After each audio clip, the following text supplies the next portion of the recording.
managed somehow or other to separate us and bring us to the point of peace or truce, it was just a matter of seconds when we would come again blazing at each other.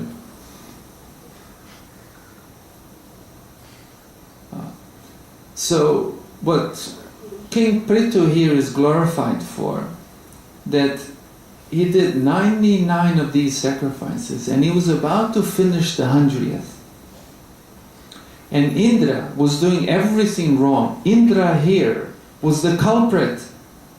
Indra was completely wrong, immoral, wrong, just not behaving right. As a matter of fact, behaving extremely abominable. And Lord Brahma does not go to Lord Indra. Lord Brahma does not go to Indra and tell him, Indra, shape up. What are you doing? No. He goes to Prithu and he tells him, let him go. Let him be. Don't finish the 100th sacrifice. Why? Because he understood that Indra was so attached to this thing that he couldn't help himself. And so Lord Brahma, being a smart, compassionate individual, he asked Prithu to do that which is not right. And that which is not right was the right thing. And this is what's so difficult to understand for a person who's not in the mode of goodness. Justice, justice, justice. There is a saying, not a saying, but I heard a person say that I have never seen a person so wrong as the person who demands his right. Referring to this kind of a situation. And King Prithu was so magnanimous, so above everything, so transcendental, that he immediately agreed, yes, no problem. And he went back and just continued to his service, not finishing. Think about this. We never ever want so badly something when we're just about to reach it after a long struggle. And we're just about to reach it. And then someone tells us, no, don't do it. That's what Lord Brahma asked of King Prithu. And King Prithu agreed, no problem. Because the person in the mode of goodness is self-satisfied. Nothing for that person to prove, nothing for that person to achieve.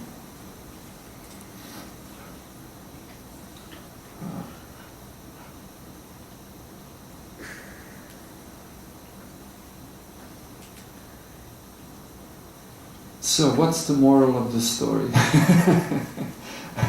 There are several very important points.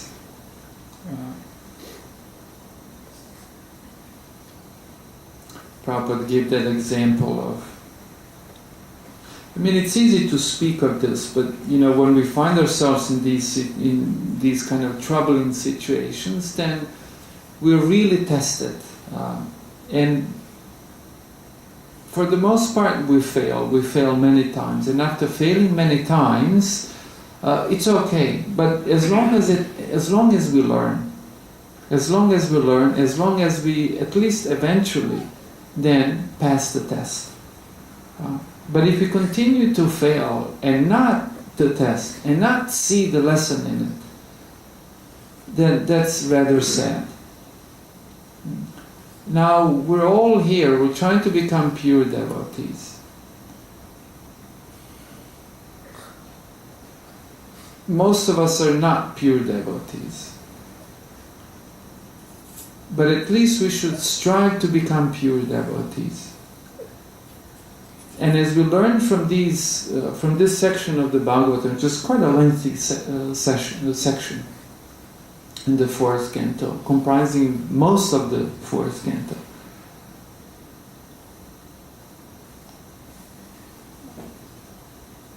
at least if we can remember these points, and then as we go about our devotional service, our service to to our spiritual master, to Srila Prabhupada, our Acharya, and to Lord Krishna, that we try to perform our devotional service in better and better and better ways, to the point that we become like King Prithu. Not an easy thing to do, but that is, dear devotees, that is our challenge. This is the mission of human form of life. To merely perform a ritual is just to be a merely religious person, which is a great thing. But that's still far, far, far away from pure devotional service. Pure devotional service is like that of King Prithu. A person who's full of understanding, full of compassion, full of tolerance. What's interesting that Sri Chaitanya Mahaprabhu said that Trinada Pisu Nichena verse. I think you all know this. Right? Who knows this verse? Okay, you don't know this verse? Trinada Pisu Nichena? You should be. Mahaprabhu said one should be tolerant like a tree, humble like a blade of grass, and then in that state of mind one can chant Hare Krishna constantly. And we see this in King Prithu, unlike the other two, at least in those instances. They lack this tolerance, they lack this magnanimity to accommodate other people's shortcomings. King Prithu was able to accommodate and assimilate the shortcomings of Indra. Even though what he was doing was really nasty and really agitating.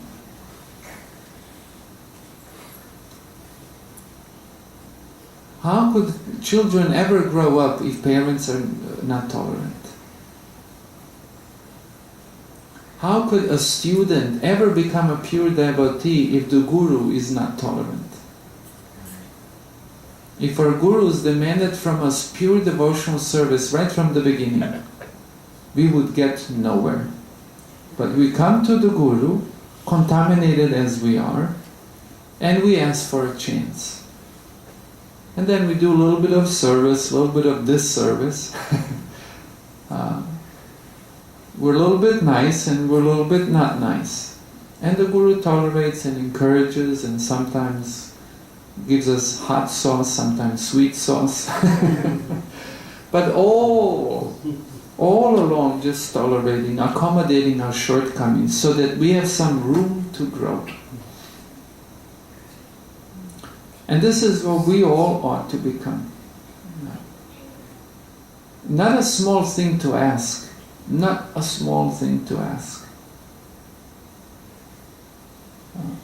And to the extent we're actually, to the extent we have actually spiritually grown, to that extent we'll be able to be more like this. And to that extent we will be able to offer more in terms of our service to the mission of our spiritual master. That's what it takes.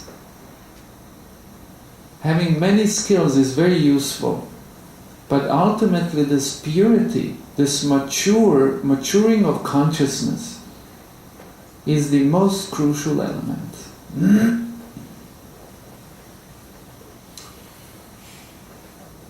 Om Tat Sat.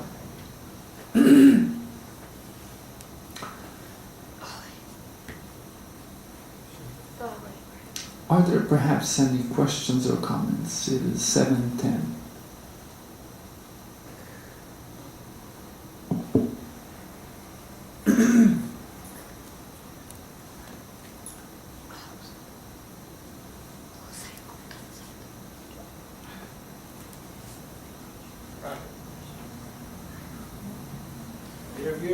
You have mentioned about Prithu Maharaj's devotional service in mode of social goodness. He was the incarnation of Krishna. Is it possible?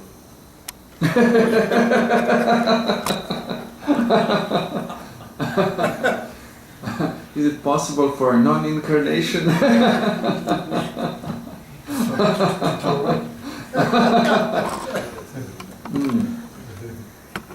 Any one of us who has really seriously tried to become a pure devotee, we know how difficult this is. People don't know how dirty a place is until they have attempted to clean it. So we don't know how dirty the heart is unless we have really tried to clean it. Which is a good thing. Typically when we try to do this and when we find how difficult it is, then we become a little more understanding of others. Typically, like teenagers, they expect perfection from everyone except themselves. This is serious mode of ignorance. And so similarly, if we're spiritual teenagers, we have tendency to be like that. Yes, it is possible. It is possible. It is a no small task. As a matter of fact, the whole of human life is meant to is a time, space and a facility given to us to try to achieve this goal. So it's not something that most people will achieve in few years. And some people may not achieve it in many lifetimes. Or some lifetimes. But nevertheless, this is the goal of life. This is what constitutes perfection. And really understanding this, we should also really understand those who are short of this perfection. That the shortness of this perfection is very common on this planet. So rather than being merely critical, we should rather understand, have some understanding and compassion. We don't have to... another big mistake is to equate this compassion and tolerance with stupidity, and therefore just allow for massive ignorance to go on. The point is that we understand that this is a very difficult thing to accomplish, but that we try to tighten the belt. And then when we're comfortable with where we find ourselves, then we tighten some more. And then after some time, some more. But always little pressure. Not too much, not too little, but like that.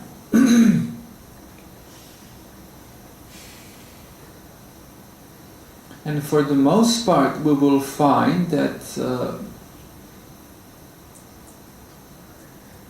devotees are not like King Tirtha, for the most part. And we have to understand that this world is where such people live, such souls. That's us.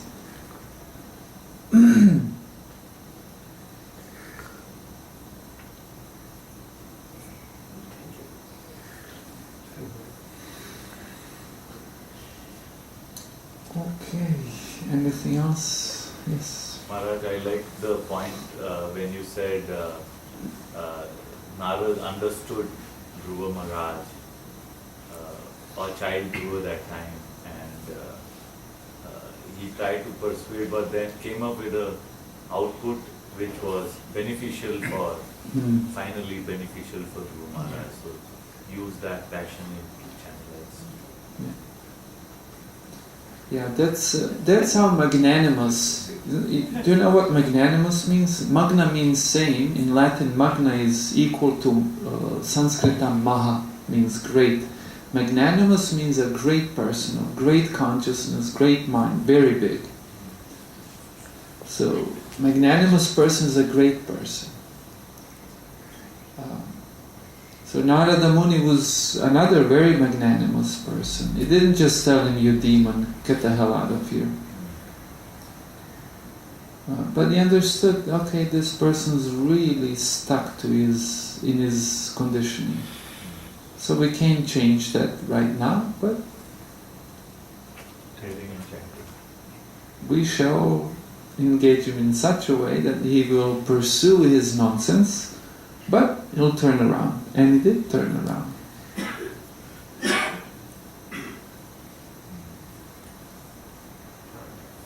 I'm just curious why Dhruva Maharaj got so much anger when he got, with the yakshas. Oh, with yakshas afterwards, yes. I mean, after he had the vision of the Lord, how is it possible? Yeah. We find that a lot in the Bhagavatam.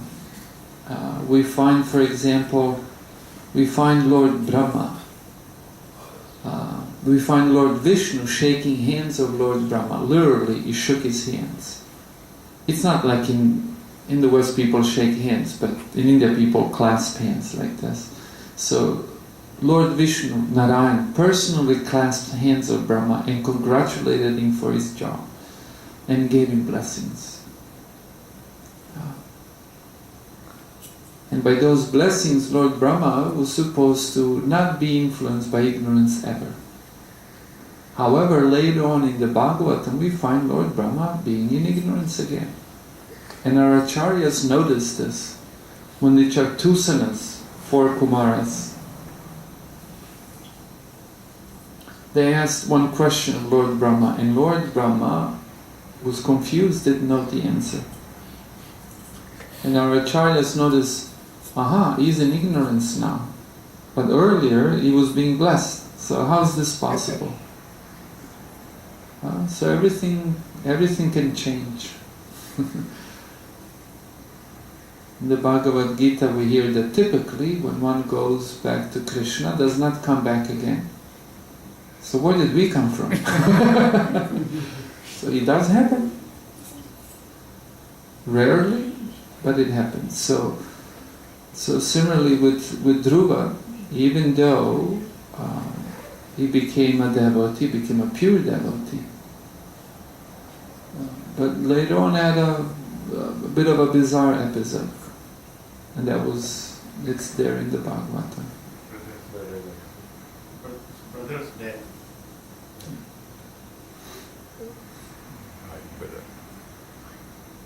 That he couldn't control. He went too far, because only one yaksha really.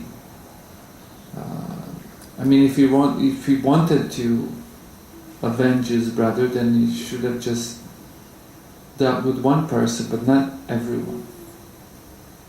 Like that.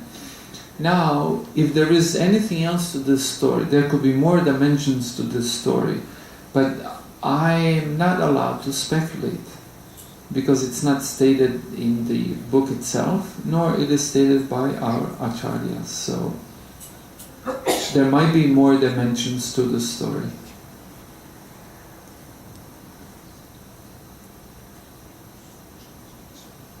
But you have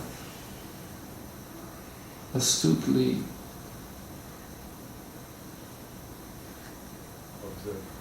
observed that detail.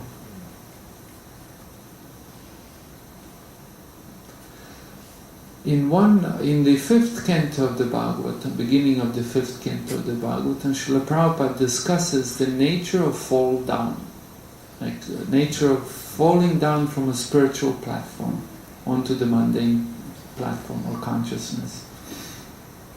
And Srila Prabhupada speaks of something which he termed inattentiveness in the transcendental position.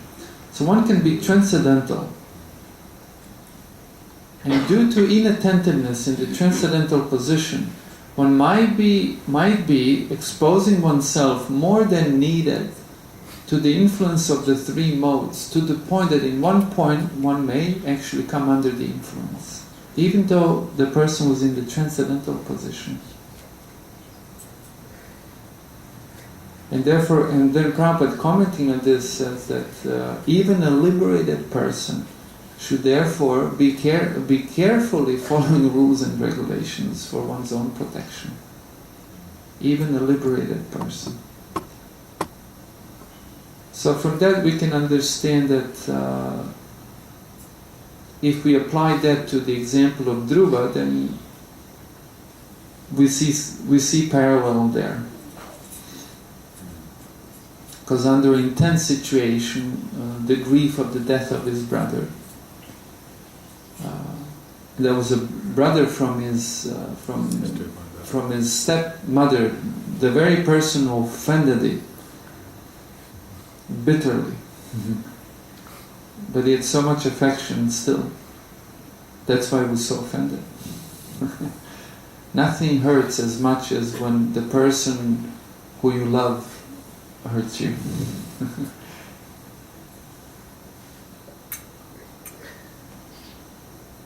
And so in that intense situation, he went a little too far, to the point that he had to be stopped.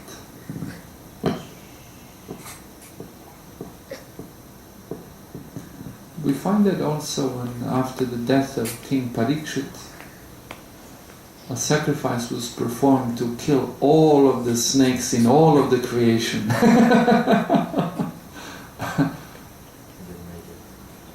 But it was just one snake who did it. Bit King Parikshit. So this is a tendency to swing to extremes. So those who are not above the influence of the modes tend to do just that. But they call these, there's a term for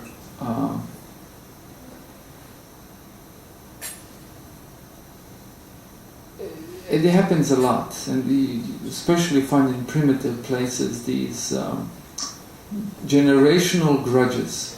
When one family offends another, and then the other family, second family retaliates to the first one, and the first one retaliates to the second to the first to this, and it goes back and forth for generations, even though many years ago what was happening is just one person offended another, but now the whole family is implicated, and for generations to come. And there's a term for that in English, right? It's called a feud. Feud, thank you. Yeah. Very common in India.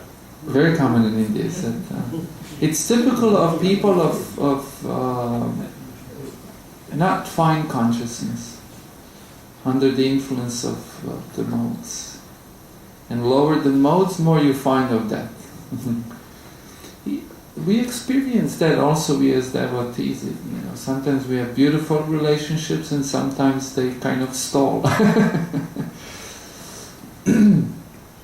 But at least if we could remember that what's going on is not who we are, this is just the conditioning of the modes. We're all beautiful, pure souls, but some or other have become a little contaminated, so now we do and speak nonsense and semi-nonsense. And can even happen to someone like Dhruva. Generally not, but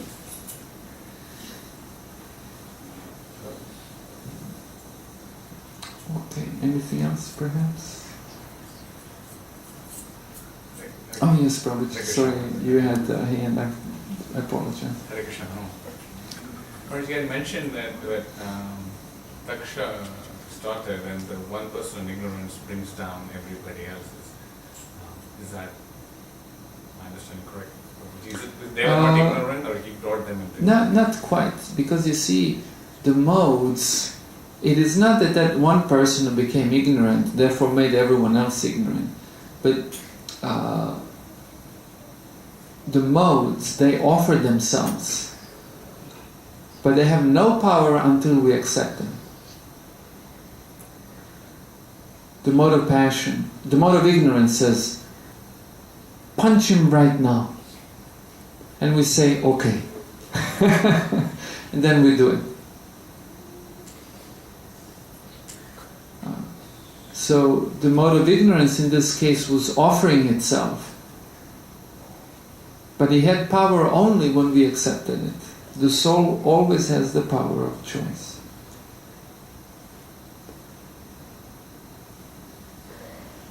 And interesting thing is that more we give to these modes, less we're capable of resisting them.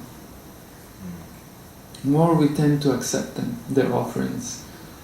So we can't blame the first person who became ignorant. It's everyone's responsibility for allowing themselves to become under the influence of the lower mode, specifically mode of ignorance in that case. But that's the... See, because a conditioned soul by nature has a tendency to be under the influence of especially lower modes. So when we find ourselves in the situation with lower modes, we just jump on it. We feel some attraction.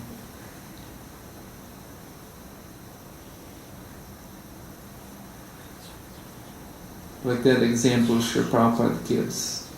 You can dress a dog as a king, and the dog may look like a king with a crown on the throne, but you toss a bone and the dog jumps. So like that, we may look like a very nice devotee. And then a bone flies and we woof woof. We become... in other words, as soon as the modes offer themselves, we just accept them.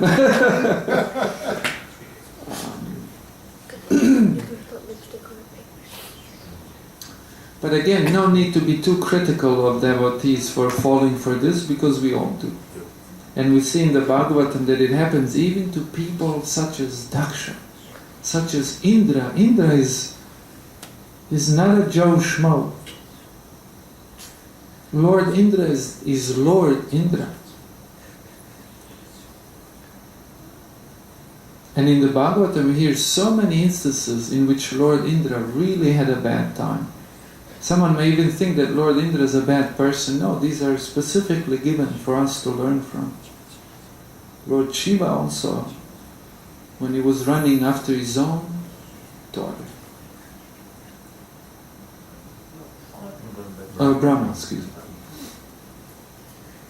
Lord Shiva was running after Mohini Murti.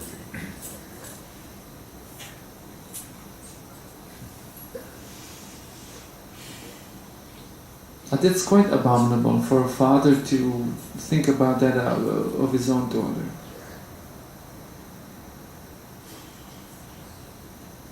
But Lord Brahma still remained Lord Brahma afterwards. He woke up and said, "Oh, what happened?" Wow. So we need to learn to give people second and third and fourth and fifth and so many chances. Because that's the nature of that tolerance. Not that we condone bad things, but we have to understand that no one can change overnight, including our very selves.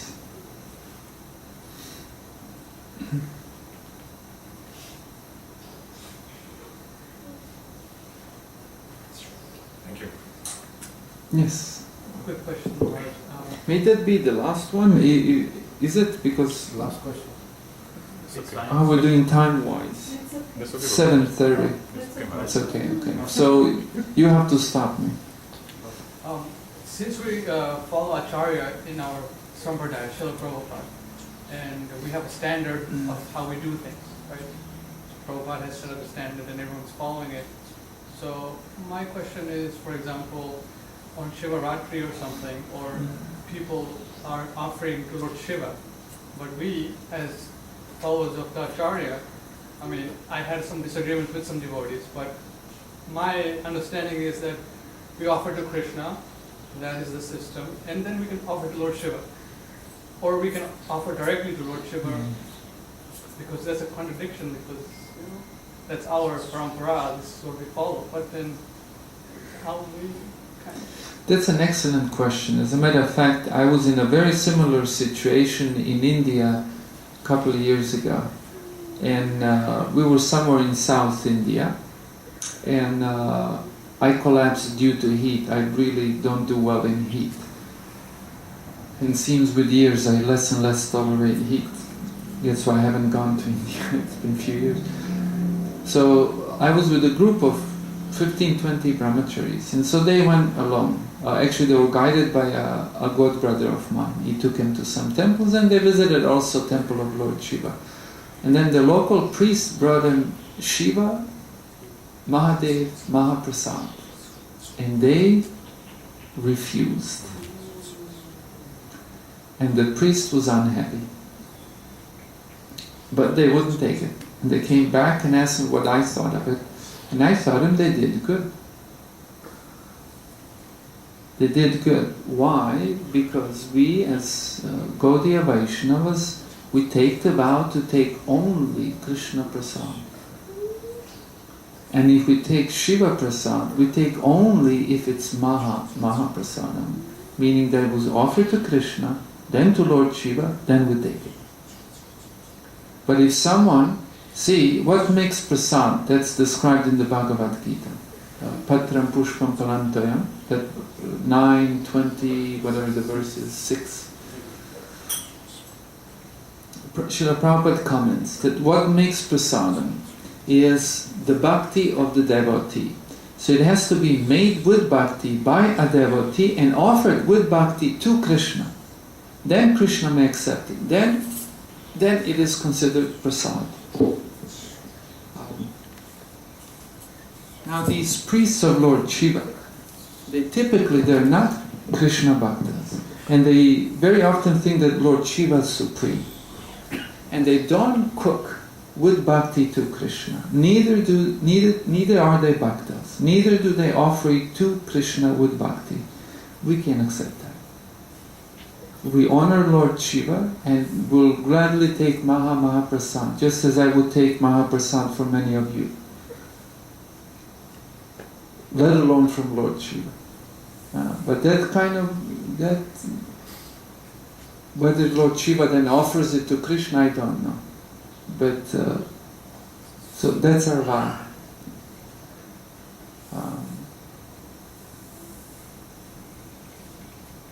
And so when we do worship Lord Shiva, Nimna Ganam Yata Ganga Devanam Achyuto Yata Vaishnavanam Yata Shambhu Purananam Idam Tata.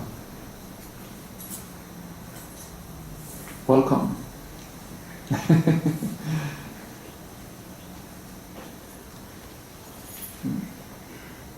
There's room here also. It'd be more comfy for you to sit here than back there. There's no... It's harder. If you could eat prasadam offered to Prabhupada, why not Lord Shiva? He's the greatest of Vaishnava. Yes, but Prabhupada always insisted to be offered to Krishna.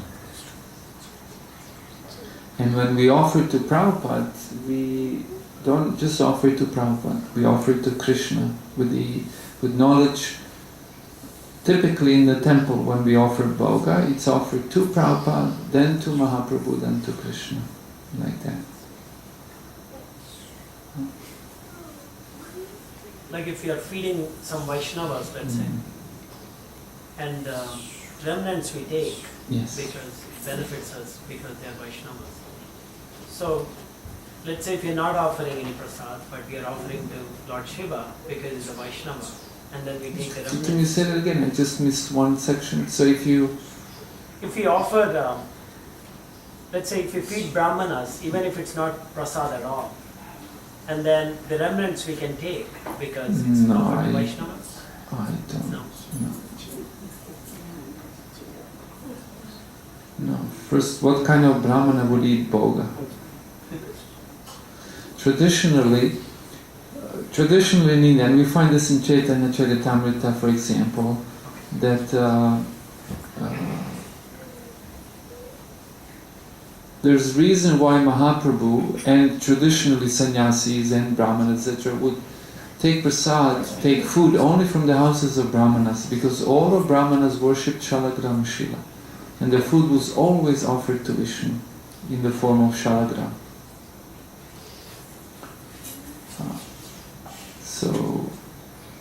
So in this way, what Brahmana would eat bhoga? Maybe if he thought that it was prasad, but it was bhoga, he would accept it. But otherwise, yeah. I ask a clarifying question? Okay, Mataji had her hand Oh, sorry. back there. I was just, you had your hand. No, you go ahead. You had your hand first. I was just wondering if there had been some peaceful way that they could have handled the situation with the priests from Lord Shiva by perhaps accepting it but not eating it. Yes. That's a, thank you for saying that. The little mistake they did was, and it could, some ways could be considered a mistake, in some ways not. That was that they just refused. But they refused because they got lost. They kind of got confused because never before were they in that situation. They come to this big temple and this Brahmana hosts them and shows them around, and he gives them Shiv Prasad, and they're, oh my goodness, what do we do now? And they're panicked, no. We don't want to. So ideally they would have offered respects, maybe even bowed down to prasadam, or maybe even taken, but I don't know who they would give afterwards, but some respect could be shown. Now, in the Vaishnava literature it is stated that, and it's even mentioned in Nectar of Devotion, that if a Vaishnava wears a Shaivite tilak, he goes to hell. Now, how literally that's meant, it's up for discussion. But nevertheless, we were also somewhere in South India, and we went to a temple to offer respects to Lord Shiva, as Mahaprabhu did. As a matter of fact, on his tour of South India, he mostly visited Lord Shiva's temples. And the priest did something which is actually unusual. He saw that we were Vaishnavas, and he took some tilak and he drew lines on our foreheads. Which you don't do that. You don't draw tilak from your own sampradaya onto the forehead of a person of another sampradaya. That's just... Now I let him do it. And I was grateful that he was being kind. I hope he was being kind. I think he was. I don't think he was trying to be offensive. It didn't seem like it. And, we offered some prayers there and even given some dakshina, and we left. And then later on, when we came out, we washed it off.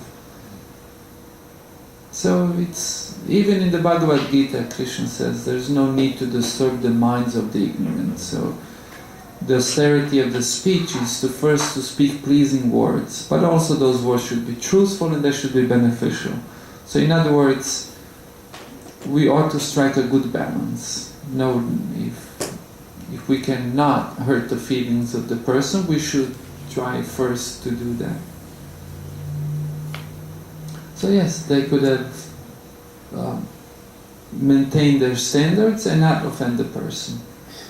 But from what I understood, he wasn't really offended or something. But I don't think he was also too happy about it. That was the situation. Yeah. Thank you. Yes, Mataji. That you went there, Rajapur Jagannath temple behind that, the Lord Shiva. The Shiva is actually real Shiva sitting there just to take Jagannath Prasad every day. They offer. We have a Radha-Madhava temple, and behind the temple in the room we have a Shivji. And every day Jananiva's Prabhu gives the Mahaprasad from Mathura to Shivji. And around Mayapur and Navadvip and many places in India, personally Lord Shiva sitting there with Krishna temple just to have Krishna's Prasad, because he's such a great Vaishnava.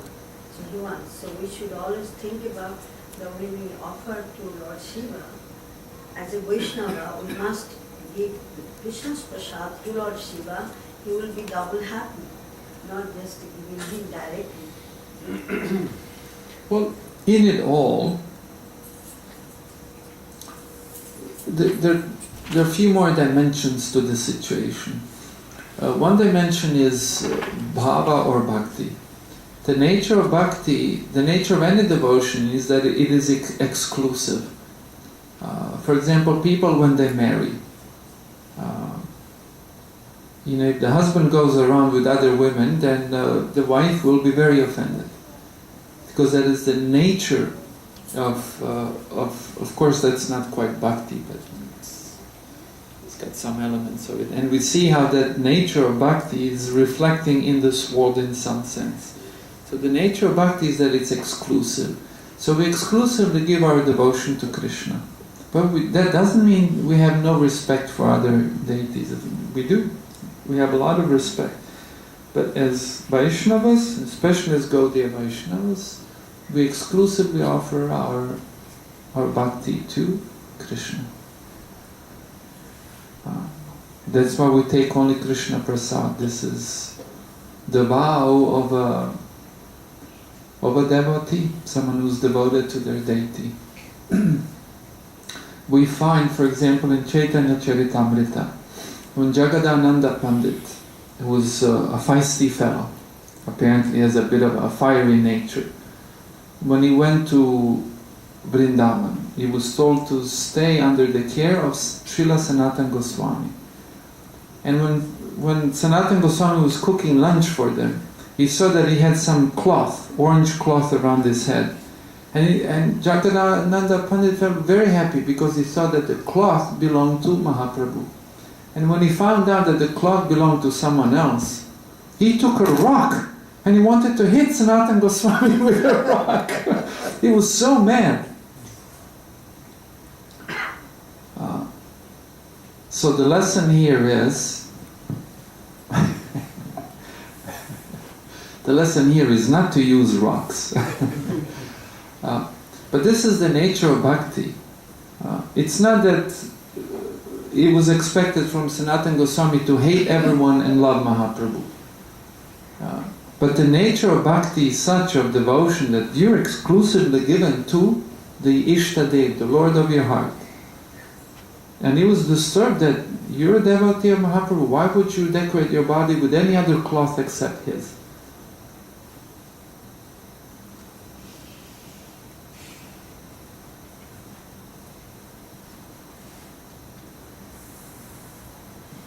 And also Shivratri is generally not observed by Gaudiya Vaishnavas. Srila Prabhupada writes that. Generally not observed. Srila Prabhupada writes in the Krishna book that we as devotees of Krishna may sometimes, occasionally, not on regular basis, celebrate Shivaratri. These are Prabhupada's words in Krishna book. You know that section? When Rajbasis, they observed Shivaratri, and then Prabhupada said, this indicates that we also can, sometimes. But generally we do not. Sometimes devotees do that to reach out to Indians who are culturally so conditioned. But that has to also come only after thorough discussion. How about to distribute books? We can do that, right? Yes, we can definitely distribute books. We definitely should distribute Srila Prabhupada's books. On Shivaratri. Shivaratri, yes, of course. It's a great opportunity, especially in places where Indians congregate.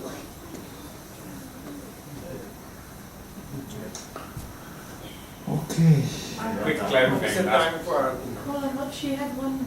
Okay. Had one time Last question. Okay, Yes. my question is, so you were saying that when a person wears the tributary of Lord Shiva, they will go to hell? No, I did not say that. Okay. Do you remember what I said?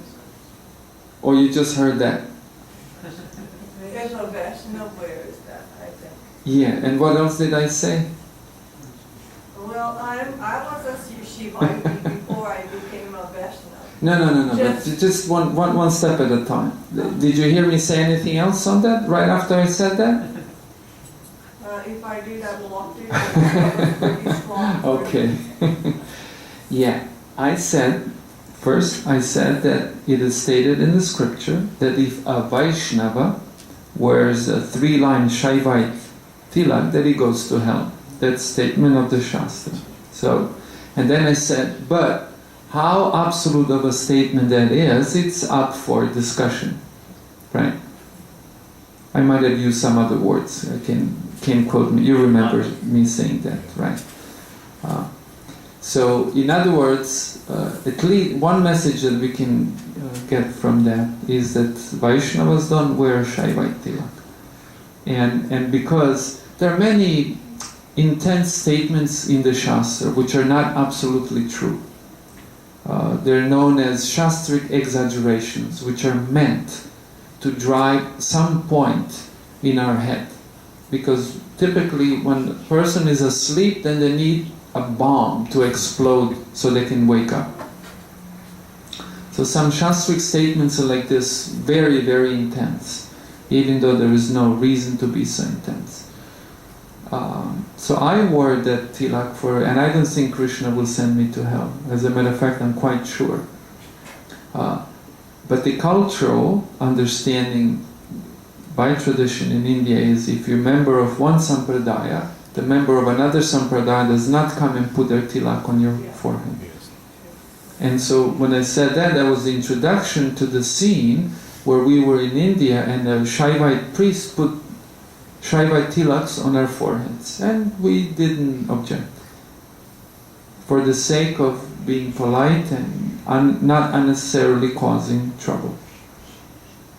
That was the point. The point was not that one should or should not go to hell. That's really some other discussion. But such a statement is found there.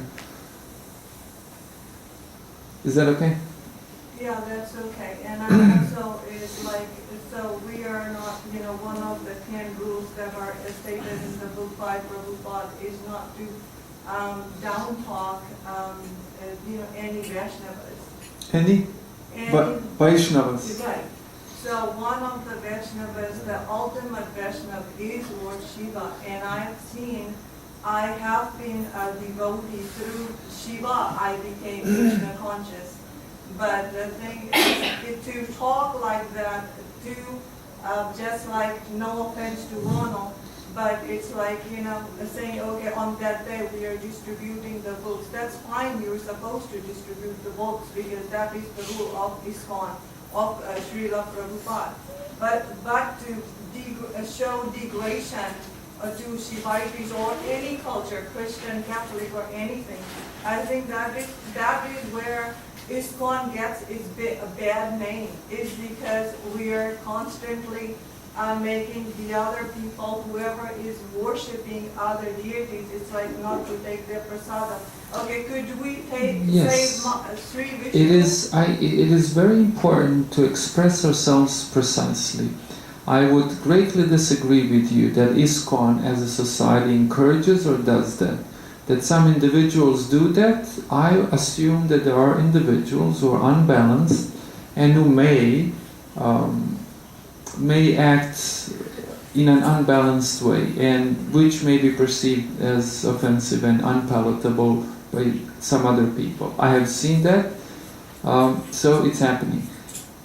Whether that's ISKCON policy, I don't think that's an ISKCON's policy. No. Correct. But when you are representative of Yes, ISKCON, but you are carrying the correct. title. Yes, that's right. So it's a great responsibility. Right. And it's a bit of a disservice when Yes. one person does something like that. It's a big predicament, Maharaj, that in ISKCON, we are used to offering pizza to the Lord because we like it, and then we condemn we say that we shouldn't have a Lord Shiva's prasadam sometimes. So it is kind of a difficult predicament sometimes, how we operate. We can have Lord Shiva's prasadam if it's Lord Krishna's prasadam. What is it? But And offering, that's no offense to Lord Shiva, because we have, as Vaishnavas, have taken vow to take only Krishna prasad. Yeah. Okay, it's the time for Aarti now, so... Okay. So, all other differences will be settled later. Okay, thank you. All glories to His Divine Grace, Srila Prabhupada ki Jai. Holiness Bhakti Anand Tirtha Swami Maharaj ki Jai.